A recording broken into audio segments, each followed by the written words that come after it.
Hello viewers, welcome to my channel online classes. और आज हम जानने वाले हैं एड्स के बारे में। और हम ये भी जानेंगे कि एड्स और एचआईवी में क्या फ़र्क होता है, क्योंकि दोनों ही अलग अलग हैं। वैसे दोनों सेम भी हैं, लेकिन दोनों अलग अलग हैं। किस तरीके से अलग हैं वो हम जानेंगे। इसके फैलने के लक्षण क्या क्या हैं और इसके कारण क्या हैं, एड्स कैसे फैलता है, ये सब हम आज इस वीडियो में जानेंगे। और एड्स से बचने के क्या क्या उपाय हैं, ये भी हम आज इस वीडियो में जानेंगे। तो वैसे एड्स की जो फुल फॉर्म होती है वो होती है एक्वायर्ड इम्यूनोडेफिशिएंसी सिंड्रोम। ये इसकी फुल फॉर्म है, जिसे हम एड्स कहते हैं। आज के टाइम में वैसे तो आजकल कोरोना ज़्यादा ट्रेंड में है, ये ज़्यादा फैला हुआ है, लेकिन कोरोना के बाद ये भी एक तरह की बहुत ही ज़्यादा डेंजरस महामारी है और हमारे स्वास्थ्य समस्याओं में से एक है। एचआईवी अलग है और एड्स अलग है। ज़्यादातर लोग एचआईवी और एड्स को एक जैसा मान लेते हैं, लेकिन दोनों में फ़र्क है। एचआईवी एक संक्रमण का नाम है, जबकि एड्स एक बीमारी का नाम है। एचआईवी एक संक्रमण का नाम है, इस संक्रमण की वजह से एड्स होता है। जैसे कि कोरोना एक वायरस का नाम है और इस वायरस की वजह से जो बीमारी है उसका नाम भी कोरोना ही है, कि कोरोना वायरस की वजह से कोरोना होता है। वैसे ही एचआईवी भी एक संक्रमण का नाम है। एचआईवी संक्रमण की वजह से एड्स होता है, लेकिन एचआईवी एक संक्रमण है और जब ये किसी व्यक्ति के शरीर में अपनी जगह बना लेता है तब व्यक्ति को कोई परेशानी नहीं होती। एचआईवी से एड्स बनने में लगभग 8 से कम 10 सालों तक का टाइम लग जाता है, कभी कभी इससे भी ज़्यादा का टाइम लग जाता है। जब एचआईवी संक्रमण किसी व्यक्ति के शरीर में चला जाता है तब ये धीरे धीरे हमारे इम्यून सिस्टम, मतलब हमारी जो बीमारियों से लड़ने की क्षमता होती है, उसे ये ख़त्म कर देता है धीरे धीरे। जो कि हमारे शरीर में जीवाणु और विषाणु की वजह से जो बीमारियां होती हैं, तो हमारे शरीर के अंदर भी बहुत अच्छे जीवाणु होते हैं, वो उन विषाणुओं को ख़त्म कर देते हैं। ये एचआईवी जो संक्रमण है ये उस क्षमता को ख़त्म कर देता है, जिससे क्या होता है, हमें आम बीमारियां जैसे सर्दी जुकाम सर दर्द जैसी बीमारियां भी झेल नहीं पाती। अगर हम इसे सिंपल शब्दों में समझें तो हम कह सकते हैं कि एचआईवी एक वायरस है और इससे होने वाली बीमारी का नाम एड्स है। जब यह वायरस किसी व्यक्ति के इम्यून सिस्टम को नुकसान पहुंचाता है तब व्यक्ति इतना कमज़ोर हो जाता है कि वह आम बीमारी जैसे कि सर्दी जुकाम बुखार आदि जैसी बीमारियों तक से लड़ नहीं पाता और ऐसी सिचुएशन में इलाज करना और भी ज़्यादा कठिन हो जाता है। अब हम जानते हैं कि इसके फैलने के आखिर कारण क्या हैं। तो इसके फैलने का सबसे बड़ा कारण तो यही है कि यह असुरक्षित यौन संबंध बनाने से फैल रहा है। माना जाता है कि यह विषाणु एचआईवी अफ्रीका के खास प्रजाति के बंदर में पाया गया और वहां से पूरी दुनिया में फैल गया। अभी तक इस बीमारी को लाइलाज ही माना जाता है, क्योंकि इसका कोई इलाज नहीं है। अभी इसका कोई इलाज निकला भी नहीं है। वैसे दुनिया भर में इसके इलाज के लिए एक्सपेरिमेंट चल रहे हैं, क्योंकि यह रोग यौन संबंधों से लगता है, इसलिए हमारे समाज में ज़्यादातर लोग इसके बारे में खुलकर बात भी नहीं कर पाते और इसी वजह से लोग इसके बारे में पूरी जानकारी भी नहीं रखते। इसके बारे में अनजान बने रहना तो इसका कोई हल है नहीं। इसके बारे में बहुत से लोगों को गलत जानकारी भी है, जैसे वो मानते हैं कि एचआईवी हाथ मिलाने से फैलता है या साथ में बैठने से फैलता है, तो ये इस तरीके से नहीं फैलता। इसके फैलने के अलग कारण हैं, लेकिन इसके बारे में कोई बात करना पसंद नहीं करता, क्योंकि ये यौन संबंधों से ये बीमारी फैलती है। वैसे एचआईवी संक्रमित या फिर एड्स ग्रसित किसी व्यक्ति के साथ रहने से ये बीमारी नहीं फैलती। एक ही बर्तन या फिर रसोई में स्वस्थ व्यक्ति अगर एचआईवी वाले के लिए खाना बनाए या एचआईवी वाला खाना बनाए, तब भी ये बीमारी नहीं फैलती। ये बीमारी यौन संबंध बनाने से फैलती है और ये यौन संबंध से भी तब फैलती है जब एक व्यक्ति को ये बीमारी हो और दूसरे को ना हो, तो दूसरा व्यक्ति भी इस बीमारी से ग्रसित हो जाएगा। और जिस व्यक्ति को एड्स बीमारी हो उसे कभी अपना ब्लड डोनेट भी नहीं करना चाहिए, क्योंकि ब्लड डोनेट करने से ये ब्लड के थ्रू भी ये बीमारी फैलती है। अगर एड्स वाले व्यक्ति का ब्लड दूसरे के शरीर में चढ़ाया जाएगा तो उसको भी ये बीमारी हो जाएगी।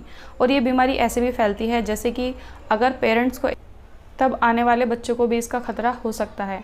अगर पेरेंट्स में से दोनों में से किसी को भी एड्स होगा तो जो आने वाला बच्चा होगा उसको भी ये बीमारी हो जाएगी। आई होप आपको यहाँ तक समझ में आ गया होगा। अब हम जानते हैं एड्स के लक्षण, कि इसके लक्षण क्या क्या हैं। तो इसके लक्षण कोई खास लक्षण नहीं हैं, बिल्कुल ऐसे लक्षण हैं जो कि किसी भी आम इंसान को हो सकते हैं। जो व्यक्ति इससे ग्रसित होता है, इस बीमारी से ग्रसित होता है, लंबे समय तक इसमें कोई लक्षण नहीं दिखता। हाँ, क्योंकि इसमें बॉडी का जो इम्यून सिस्टम है वो ख़राब होने लगता है, इसलिए एड्स के मरीज़ों को अक्सर जुकाम या फिर बुखार हो जाता है, जो कि बिल्कुल एक आम इंसान जैसा ही है। इस बीमारी के कोई और अलग लक्षण नहीं हैं, कुछ आम बीमारियों जैसे ही लक्षण हैं, जैसे कि सिर दर्द, बुखार, जुखाम, मतली, लसिकाओं में सूजन। अगर किसी व्यक्ति को ये सारी चीज़ें हो रही हैं तो ये बिल्कुल मतलब नहीं है कि उसको एड्स ही हो गया है। अच्छा है कि वो जाकर इसका टेस्ट करा ले। इसका जो पक्का पता है वो तो टेस्ट कराने के बाद ही पता चलेगा, क्योंकि ये सिर दर्द, बुखार, जुखाम, मतली और लसिकाओं में सूजन जैसे लक्षण किसी और बीमारी की वजह से भी हो सकते हैं। जब ये संक्रमण किसी की बॉडी में जाता है तो इसका जो फैलने का तरीका होता है वो भी अलग अलग होता है। किसी की बॉडी में तो ये बहुत जल्दी से फैलता है और किसी की बॉडी में इसे फैलने में सालों लग जाते हैं, क्योंकि ये डिपेंड करता है इम्यून सिस्टम पर। कुछ लोगों में इसका संक्रमण तेज़ी से फैलता है, यह इसकी स्टार्टिंग एज होती है। ऐसे में इसे तीव्र HIV या फिर प्राथमिक HIV या तीव्र रेट्रोवायरल सिंड्रोम कहते हैं। कई व्यक्तियों में तो इसके लक्षण दूसरे हफ्ते से ही नज़र आने शुरू हो जाते हैं, जिसमें कि बुखार, बॉडी पर लाल चकत्ते, गले की सूजन, सर दर्द, मुंह एवं जनन अंगों में घाव हो जाना। लेकिन क्योंकि ये जो लक्षण हैं वो किसी भी आम व्यक्ति को भी हो जाते हैं, इसलिए अक्सर लोग इन्हें HIV के लक्षण नहीं मानते। अक्सर डॉक्टर भी ऐसे लक्षण देखकर बीमारी का आम इलाज ही करते हैं, जैसे कि एक नॉर्मल बीमारी का इलाज होता है। इसलिए अगर किसी रोगी को बिना वजह बार बार बुखार आता है तो वह वहम ना पाले, अच्छा है कि वह जाकर अपना HIV टेस्ट कराए। और अगर किसी को ये सारे लक्षण हो रहे हैं तो ज़रूरी नहीं कि उसको HIV ही हो, पर टेस्ट कराना ठीक है। ये तो थे HIV के शुरुआती लक्षण, लेकिन जब यह कुछ सालों बाद एड्स में बदल जाता है तब ये एक लाइलाज बीमारी बन जाती है, क्योंकि इसका कोई भी इलाज नहीं है। इसमें वज़न घटने लगता है, मांसपेशियों में खिंचाव, थकान, भूख में कमी। बाकी के लक्षण इस बात पर डिपेंड करते हैं कि संक्रमित व्यक्ति जहाँ पर रहता है वहाँ पर किस तरीके की बीमारियाँ फैलती हैं। वहाँ पर जिस तरीके की बीमारियाँ फैलती हैं वो सारी बीमारियाँ उसको ज़रूर होंगी, सारी नहीं तो उसमें से कुछ बीमारियाँ ज़रूर लगेंगी, क्योंकि इसमें बॉडी का इम्यून सिस्टम ख़राब हो जाता है। इसलिए आसपास में होने वाली सारी बीमारियाँ HIV के रोगी को लग जाती हैं। कई बार HIV के लक्षण अलग अलग भी हो सकते हैं, क्योंकि जो व्यक्ति जिस जगह पर रहता है वहाँ पर जिस तरीके की बीमारियाँ होती हैं लक्षण भी उसी प्रकार के होंगे। जैसे कि कहीं पर मच्छर ज़्यादा है और मच्छर काटने से बुखार बार बार होता है तो उसको बार बार वही बुखार होगा। या फिर हम किसी ऐसी जगह में रहते हैं जहाँ पर लोगों को खांसी ज़्यादा होती है या उससे जुड़े दमे की प्रॉब्लम होती है तो वो बीमारी भी उसको लग जाएगी। मतलब ये कि जब हमारा बॉडी का इम्यून सिस्टम ही बेकार हो जाएगा तो आसपास में होने वाली जितनी भी बीमारियां हैं हमारी बॉडी उस बीमारी को कैच करेगी।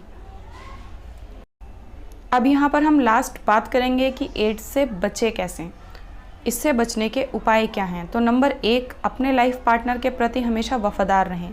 एक से अधिक व्यक्ति से यौन संबंध ना बनाएं। यौन संबंध बनाते समय कंडोम का सदैव प्रयोग करें।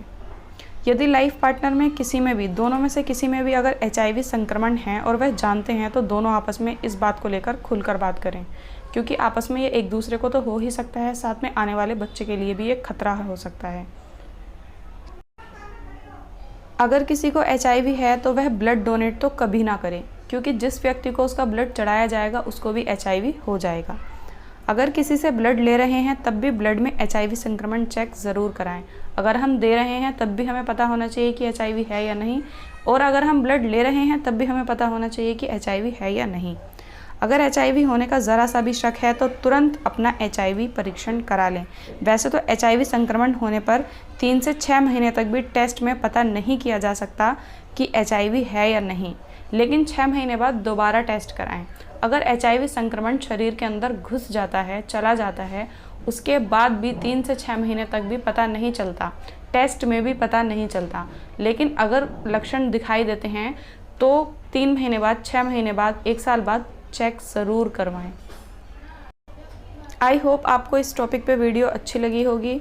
अगर आपको वीडियो अच्छी लगी हो तो चैनल को लाइक करें, सब्सक्राइब करें, वीडियो को लाइक करें, और मिलते हैं हम नेक्स्ट वीडियो में। Bye guys.